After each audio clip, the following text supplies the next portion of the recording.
চলে এসেছি নতুন পর্বের নতুন একটি ভিডিও নিয়ে, নতুন একটা গল্প, নতুন একটা কাহিনী নিয়ে।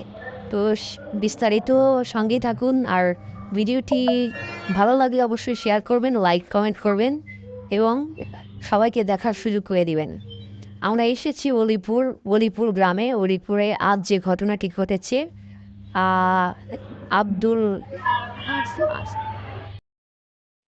তফাজ্জলের ওয়াইফ, মানে তফাজ্জলের বউ যে কাণ্ডটি ঘটিয়েছে, আপনারা স্বচক্ষেই দেখুন। আমরা সরজমিনে আপনাদেরকে দেখানোর চেষ্টা করতেছি।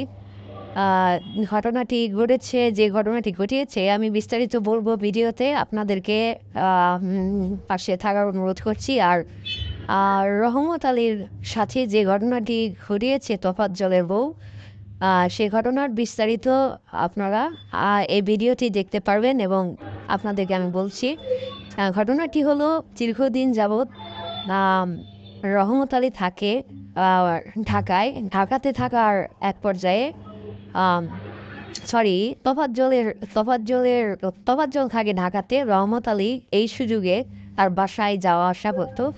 তো এক পর্যায়ে তার ওয়াইফের সাথে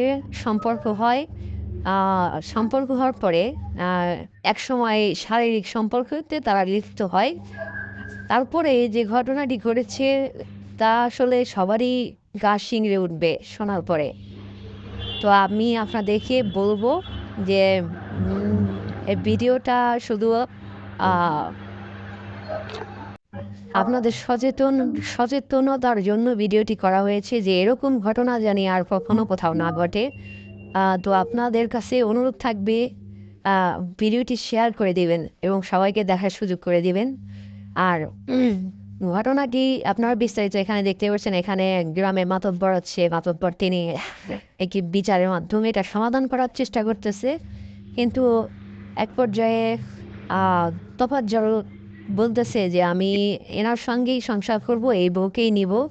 তো দেখেন একটা মানে পুরুষের কতটুকু মন মানসিকতা থাকলে এমন কাজ তার ওয়াইফ করেছে, তারপরেও তাকে স্বীকার করে নিয়েছে।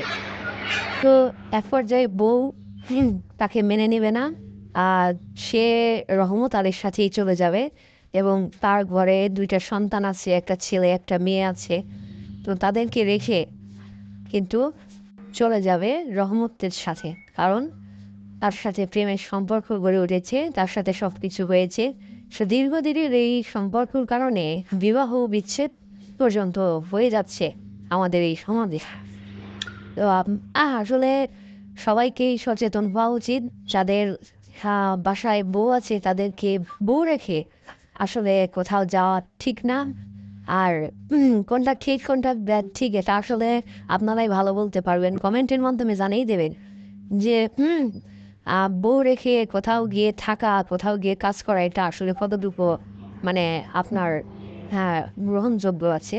কারণ আপনার বউ আজকে যে ঘটনাটি ঘটিয়েছে, এই যে আপনার তফাজ্জলের বউ যে ঘটনাটি ঘটিয়েছে, কাল যে আপনার বউ এই ঘটনাটি ঘটাবে না তার কি গ্যারান্টি আছে?